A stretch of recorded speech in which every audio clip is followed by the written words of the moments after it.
I'm extremely grateful to my very dear brother, Excellency Mr. Abbas Arakchi, for visiting us.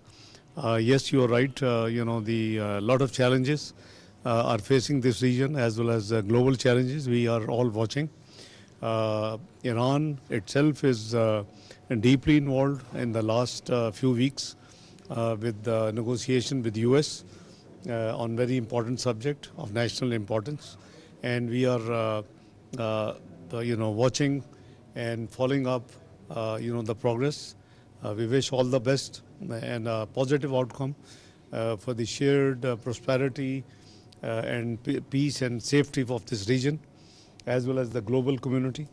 As far as Pakistan is concerned, right within this 1 month, we have seen that on 22nd of April, another incident took place in Pahalgam, Jammu and Kashmir. You have been briefed regularly at different forums. I had a detailed briefing just a few days ago, both the foreign media and the national media, and we'll continue to update.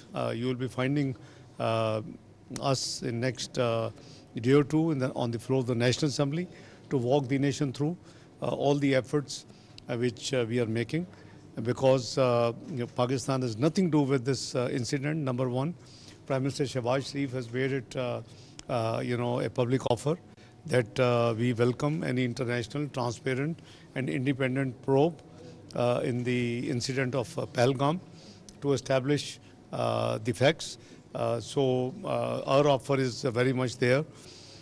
Thirdly, we have made it abundantly clear about large number of our counterparts, foreign ministers, deputy prime ministers or Qatari prime minister, when they appeal to Pakistan and ask us and also India not to escalate under the circumstances in the interest of regional peace and security. I have assured them, as decided in the meeting of the National Security Committee of Pakistan, that A, we will demonstrate patience, we will exercise full restraint, and we will not be the first one to take any escalating move. However, if India takes any adventure, any escalating move, then we will give a befitting reply. So that's where we stand. Thank you very much. Let me also tell you something, that Alhamdulillah, we are absolutely alert. We are absolutely in a position. Our armed forces are, ready. And there has been an attempt between the night 29th and 30th of April. We had credible news of some misplay or adventurism by Indian Air Force. Alhamdulillah, we made them to run back and turn back to India. Our Air Force moved swiftly, timely, and made them to run back and turn back to India. According to our information, they landed in hurry at Sri Lanka, at Srinagar. To hold the Indus Water Treaty in abeyance should be a matter of serious concern to the world community. The treaty provides no basis for such unilateral actions, as he explained. India's actions undermines a fundamental pillar of regional stability with profound implications for the peaceful management of vital shared resources between the neighbors. The National Security Committee of Pakistan, as I said, has made it abundantly clear on 24th of April 2025 that any attempt to stop or divert the flow of water belonging to Pakistan as per the Indus Water Treaty will be considered an act of war. Excellencies, ladies and gentlemen, the international community must take serious note of these developments at a time when the region requires cooperation and restraint. Any tolerance for adventurism, would only embolden further instability in this part of the globe. We must not forget that the unresolved Jammu and Kashmir dispute remains the primary source of volatility in South Asia. There is an urgent need for renewed and concerted efforts under United Nations auspices to secure a just, lasting, and peaceful resolution of this dispute in accordance with the relevant UN Security Council resolutions and the aspirations of the Kashmiri people. Excellencies, ladies and gentlemen, the challenges being faced by our region as well as those at the global level can only be addressed through a renewed recourse to multilateralism. There is a need for universal and consistent adherence to the fundamental principles of the UN Charter, self-determination of the peoples, non-use of threat of force, respect for the sovereignty and territorial integrity of all states, non-interference in their internal affairs, and peaceful settlement of disputes. As I speak, millions of Palestinians are enduring unparalleled suffering. Thousands have lost their lives.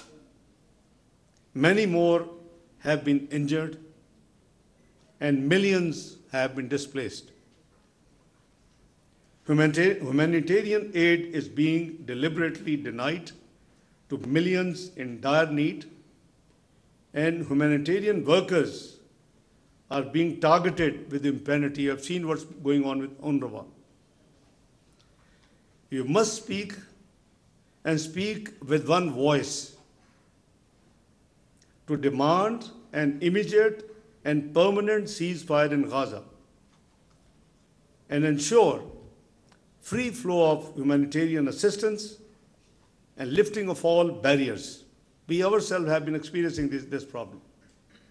We have sent almost 1.5 consignments at different times. First, we were sending to Gaza through Egypt. Problems erupted. I had to engage Amman. We started sending consignments through Amman. Then issue expanded to Lebanon. We sent our consignments to Lebanon and followed by Syria. So we have been experiencing, we are doing on pure humanitarian grounds this humanitarian assistance through the National Disasters Management Authority, who takes the lead in implementing the decisions of Prime Minister Shehbaz Sharif and the government in this regard.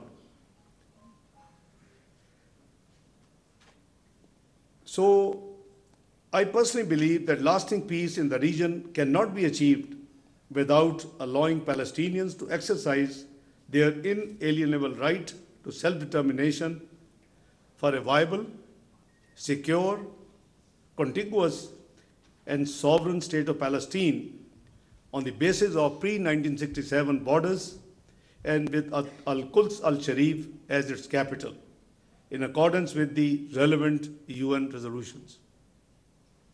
The vicious cycle of poverty and rising global inequalities cannot be addressed unless we make head-on the inequalities in the international economic relations and take them head-on. There is an urgent need to reform the international financial architecture, which has been described by the UN Secretary General as morally bankrupt.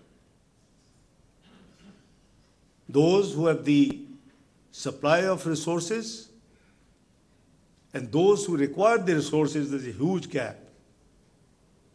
I think it was perhaps with this vision that in our region, Asian Infrastructure Investment Bank was initiated by China. We had been, I as finance minister between 2014 and 16, part of that exercise, and I am the signatory on behalf of Pakistan on that document, which governs Asian Infrastructure Investment Bank. The whole idea was the 70% population, which requires multilateral funding, has an access to around 30% funding from the multilateral global institutions, and vice versa. Neither the Sustainable Development Goals nor the climate goals can be achieved without international cooperation. We have seen recent statements of some global powers. I don't know how much is relevant as of now.